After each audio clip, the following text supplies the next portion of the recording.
How's it going, everyone? You are in my kitchen. I don't cook too often in here, but today I am. My girlfriend is getting off at 7 o'clock and she has given me the job to cook tonight. So what I have decided to cook tonight is Mexican stuffed shells. That's right. I have no idea what it is. This is my first time cooking it. It just sounded good as hell on the internet, so I'm gonna try it. Sorry if you hear my dog chewing on his toy.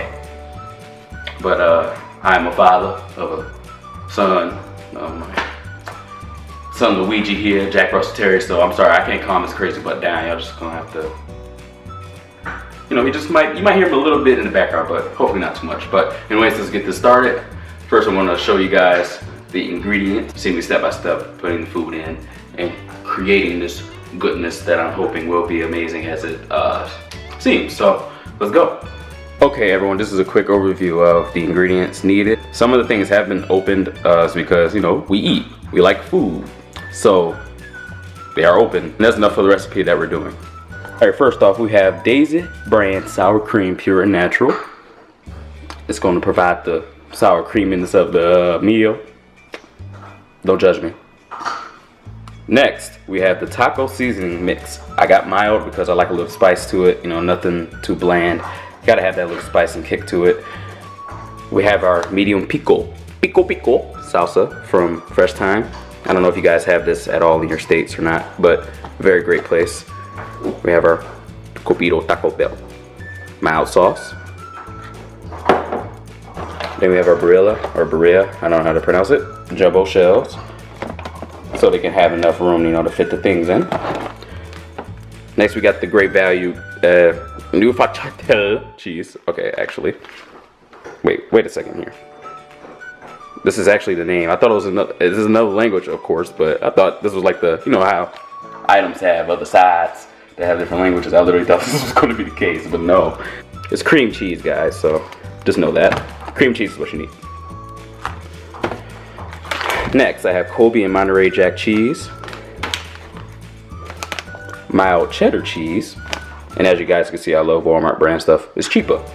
And we got some Meyer, funny, Meyer tortilla chips. Okay guys, first things first, you're gonna preheat your oven to 350 degrees.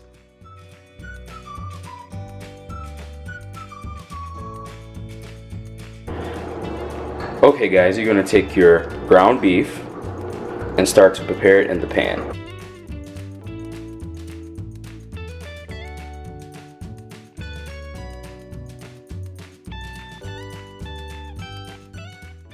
Next, you will prepare the meat until brown and then drain the juices and mix the taco seasoning with water inside of the pan. I am using 1 pound of beef since it's just Kiara and I eating this, but you can add more as needed. For straining out my meat, I'm going to use this plastic red mixing bowl that Kiara got. Yeah. Not sure what your preference is, but make sure you follow the directions on the back for your taco seasoning mix. Alright, I'm about to put some water in this bit. Not a whole lot.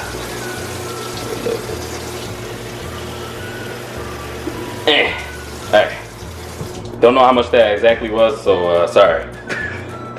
Alright, next I'm adding my taco seasoning. Sprinkle me, baby, sprinkle me, sprinkle me. Sprinkle me, sprinkle, sprinkle, sprinkle. Next, it is time to mix the seasoning in the water with the beef until it starts boiling. Who's looking mighty Mexican right now? I am literally saying the number.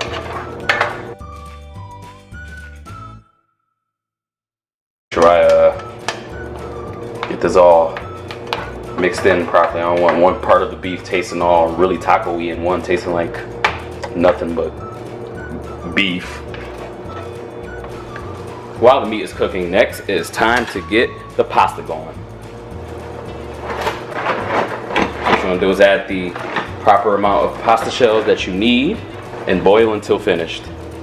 What I am doing now is adding Himalayan salt to the pot so that it gives a little bit of a taste to the water for the noodles. Okay guys, I totally forgot.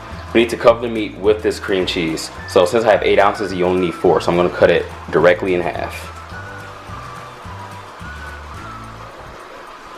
Okay, this is difficult right here.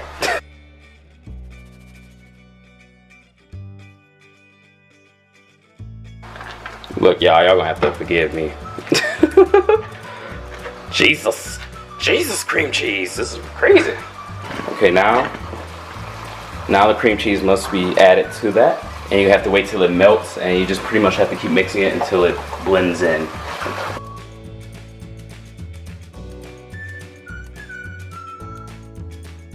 The best way to get the cheese melting is actually cover and simmer it until it starts to melt a little more. Mix it as needed. And also I have the noodles boiling at this time just to keep the time simultaneously as doing these things.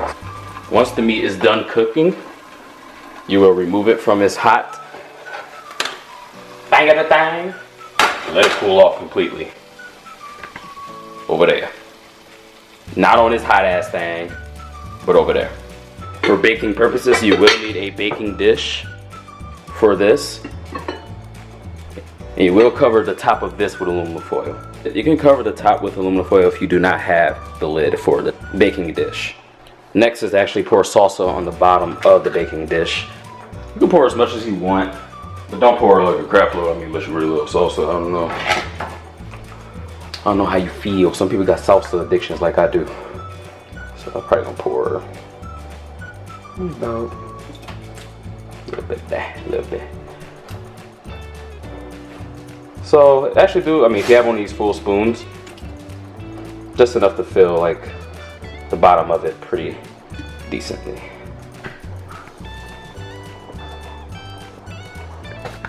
It is quite best you just get a quick baking sheet just to lay your shells on top of so that you can stuff the shells accordingly. Make sure to drain the shells as well.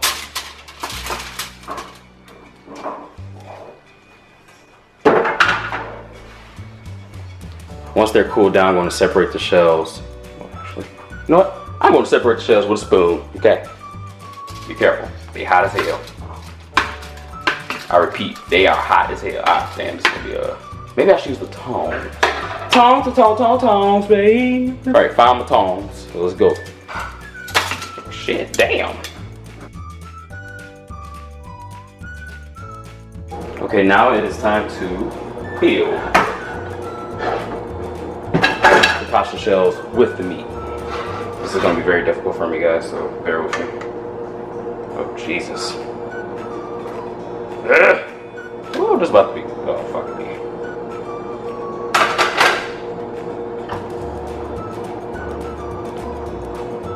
Oh my God, this is just.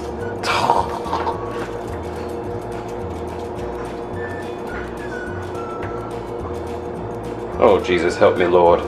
Guys, that was literally the worst part of this whole thing. Like, I literally got to the point, I used my own hands, my own hands, but whatever, it worked enough.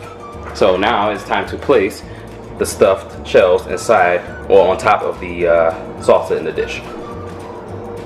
From the size of my baking dish, it's going to be a bit crammed, but I'm hoping it's still going to turn out okay. So let's pray to God. Pray to Jesus Christ that these turn out right. Ooh, baby, got to get back in the shell.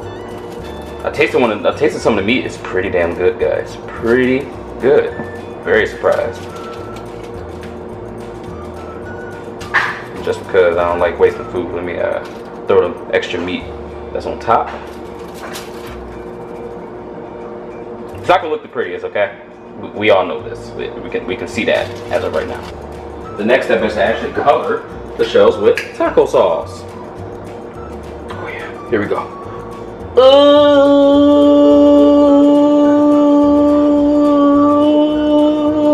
wait! Hey, all right, that's enough.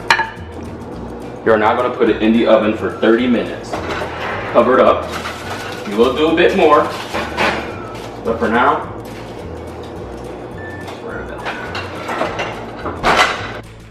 all right, once it is done baking for the first portion, I am now going to sprinkle some queso on top of it.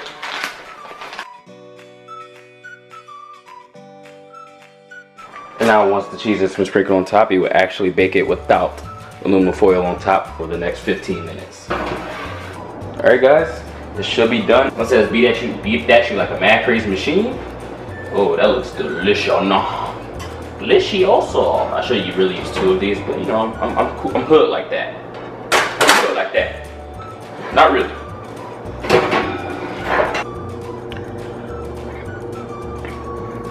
And voila guys, all that unhealthy goodness. Alright guys, that has been the video. Kiara actually just walked through the door. Good time, like literally as soon as I was pulling out the oven. Hi. That's who I cook for. And myself. Because I eat too. But thank you for joining me on this video. Make sure you subscribe it. Hopefully it's good like it looks like. So thank you guys again. Peace.